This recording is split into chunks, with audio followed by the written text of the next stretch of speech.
이 새벽에 주 앞에 나오신 분들을 진심으로 환영합니다. 7월 30일 수요일 하나님 말씀은 창세기 29장 21절에서 30절입니다.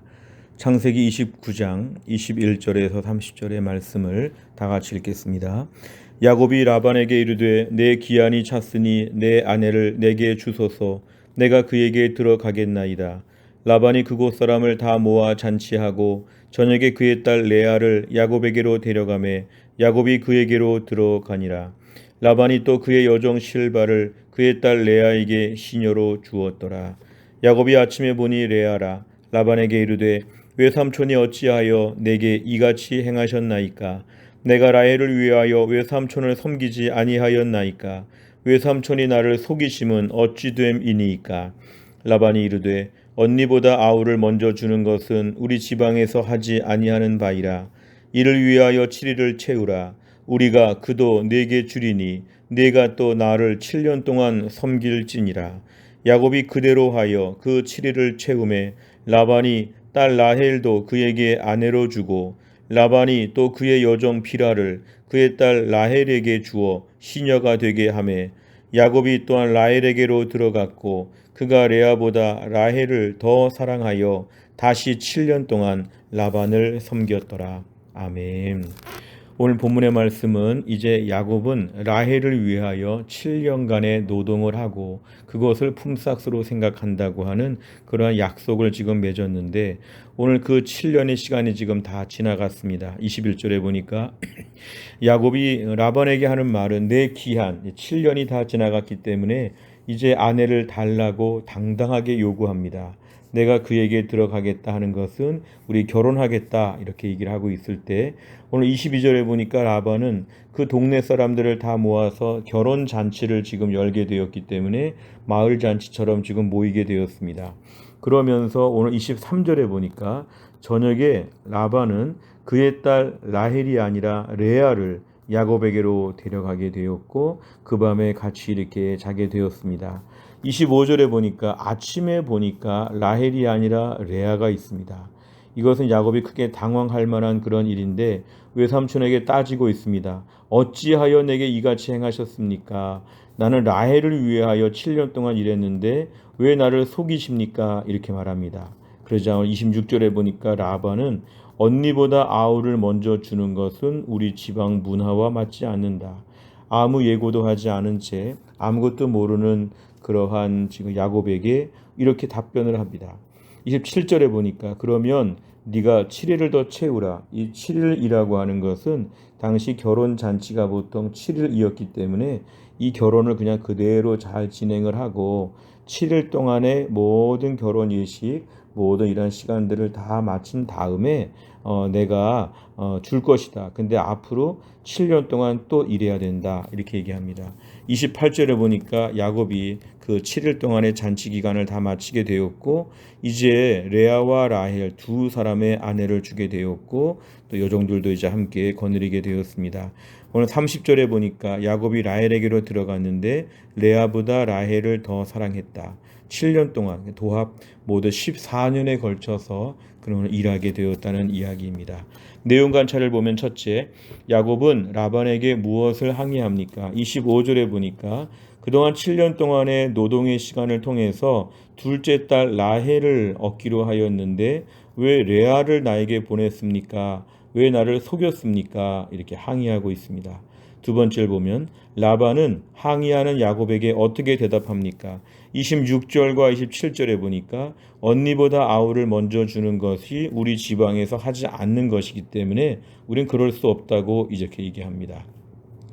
그래서 27절에 보니까 7일간의 모든 결혼잔치 기간을 마치게 되면 동생도 줄 것이니까 대신에 7년 동안 또 일해야 된다고 이렇게 얘기합니다. 세 번째를 보면 야곱이 라반의 집에서 추가로 7년을 더 일하게 된 이유는 무엇입니까? 그것은 오늘 그래야지만 오늘 27절의 말씀처럼 그래야지만 자기가 사랑하는 여자 라헬과 결혼할 수 있기 때문에 그는 더 일하게 된 것입니다. 우리가 오늘 본문의 말씀을 보면서 우리가 알 수 있는 것은 형을 속이고 아버지를 속이고 그동안에 이렇게 속이는 사기꾼 같은 그런 인생을 살아온 오늘 야곱이 오늘 이 삼촌 집에서 삼촌을 만난 것은 아주 고수를 만나서 임자를 만난 것, 강적을 만난 것 같습니다. 그동안 속이며 살아왔는데 자기가 대판 속게 됩니다. 그동안 7년 동안의 힘들고 어려운 시간들을 다 일했을 텐데 그 7년 동안에 일한 것이 다 무의미한 것처럼 엉뚱한 사람과 결혼하게 되고 또 엉뚱한 사람을 아내로 또 맞이하게 되는 속이는 사람이 속게 된 오늘은 본문은 그런 이야기를 다루고 있습니다. 여기서 알 수 있는 것은 하나님께서 오늘 이 야곱을 대하시면서 하나님이 그를 다루시는 거죠. 그동안에 좀 이렇게 형의 발 뒤꿈치를 잡고 나올 정도로 뭔가 좀 재간을 피우고 뭔가 요령을 피우고 인간적인 꾀가 가득했던 말로써 사람들을 좀 속일 수도 있고 뭔가 좀 자기가 이렇게 인간의 처신술이 좀 많은 것 같은 뭐 이러한 야곱이 오늘 임자를 만났습니다. 이 삼촌 라반이 이렇게 말할 줄은 몰랐는데 이런 뭐 지방의 문화가 있다면 미리 얘기해 줄 수 있는데 아무 얘기하지 않다가 결혼 당일날 이런 얘기를 다 하는 걸 볼 때 오늘 크게 속은 것인데 하나님이 오늘 야곱을 다루신다는 차원에서 보면 속이는 인생을 하나님께서 이제 이 부분의 심각한 죄를 깨닫게 하시는 것입니다. 남을 속이는 사람은 속게 된다. 남에게 눈물 흘리게 하면 자기 눈에 피눈물을 흘리게 된다. 뭔가 하나님은 지금 야곱을 믿음의 계보에서 크게 사용하시기 위해서 야곱을 다루시는 그런 내용이었습니다. 하나님을 의지하고 믿음으로 사는 것처럼 보이지만 여전히 인간의 꾀를 믿고 의지하는 그 야곱을 오늘 본문에서 하나님이 지금 다루시는 것인데 오늘도 우리 인생 가운데 하나님은 우리를 사랑하시지만 우리 부족한 부분들을 메꾸시기 위해서 끊임없이 우리를 가르쳐 주실 것입니다. 우리의 완악한 부분 때문에 더 완악한 사람을 만날 수 있고 우리의 부족한 부분 때문에 더 부족한 사람을 만나게 할 수 있고 그래서 하나님께서 오늘도 이 땅 가운데서 다양한 만남과 다양한 이야기들을 통해서 우리를 다루어 가신다는 것을 저희는 분명하게 오늘 배울 수가 있습니다. 하나님은 우리를 다루시고 우리의 부족한 부분은 다른 사람들을 통해서 깨닫게 하시고 보게 하신다. 네 번째를 보면 야곱이 자신의 잘못을 깨닫고 변화되도록 연단하시는 하나님의 모습을 보며 무엇을 느낍니까? 오늘도 하나님께서 우리를 다루신다고 할 때에 하나님 저에게서 부족한 점들은 무엇인지 깨닫게 하여 주옵소서. 오늘 본문의 야곱은 속이는 마음이 많으니까 하나님이 속게 하셨습니다. 나의 오늘 부족한 부분 때문에 하나님이 나의 어떤 부분을 다른 사람을 통해서 고치실지를 우리는 깊이 생각해야 됩니다. 오늘도 하나님 저의 부족함이 참 많은데 하나님 저를 온전케 하여 주옵소서. 힘든 일이 있을 때 매우 억울한 것처럼 부당한 고난을 겪는 것처럼 그렇게 말할 수 없는 것은 나도 이런 일로 누구를 힘들게 했구나.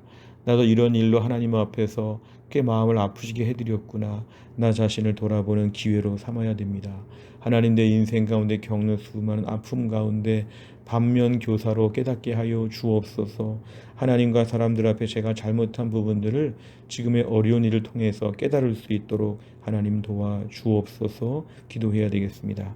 마지막 다섯 번째는 하나님께서 예상하지 못한 어려움을 통해 나를 연단시키신 적이 있다면 언제입니까? 하나님께서 허락하신 훈련의 시간을 지혜롭게 보내기 위해 무엇을 실천하겠습니까?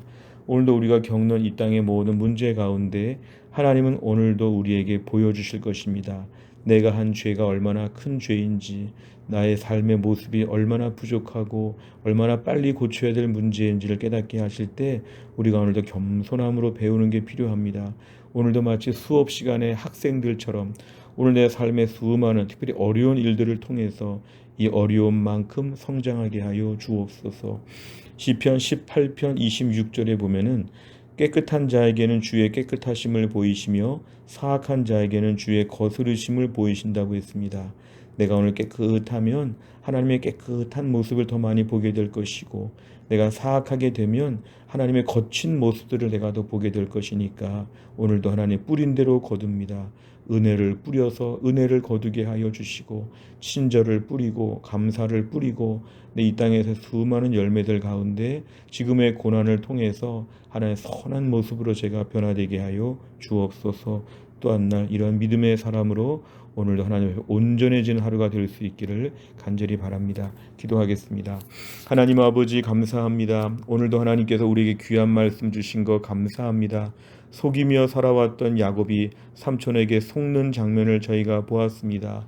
우리의 부족함을 통해 오히려 우리가 하나님 앞에 책망을 받고 오히려 그런 일에 대해서 큰 어려움을 겪는 일들을 하나님 말씀하시는데 우리도 야곱처럼 부족한 부분이 많습니다. 하나님께서 우리에게 책망하시기 전에 우리가 미리 고치게 하여 주옵소서. 내가 지금 잘못한 부분 때문에 누군가 힘들어하고 누군가 어려워한 일이 있었다면 용서하여 주시고 오늘도 우리에게 반면 교사를 통해서 우리의 삶이 먼저 정비되어질 수 있도록 인도해 주시기를 원합니다. 또한 날도 주의 백성들의 가는 길을 인도하여 주시고 오늘도 은혜 충만한 가운데 나의 부족한 점들을 미리미리 다 고쳐가는 은혜의 해가 될 수 있도록 하나님이 함께하여 주옵소서. 감사드리며 예수님의 이름으로 기도하옵나이다. 아멘. 매주 수요일마다 기도하는 100대 기도 제목은 양육과 훈련을 통한 성도들의 영적 성숙과 성장을 위해 43번부터 56번까지 오늘 꼭 기도해 주시기를 바랍니다. 주기도문 하겠습니다. 하늘에 계신 우리 아버지여, 이름이 거룩히 여김을 받으시오며 나라의 임하옵시며 뜻이 하늘에서 이룬 것 같이 땅에서도 이루어지이다. 오늘날 우리에게 일용할 양식을 주옵시고 우리가 우리에게 죄 지은 자를 사하여 준 것 같이 우리 죄를 사하여 주옵시고 우리를 시험에 들게 하지 마옵시고 다만 악에서 구하옵소서. 대개 나라와 권세와 영광이 아버지께 영원히 있사옵나이다. 아멘.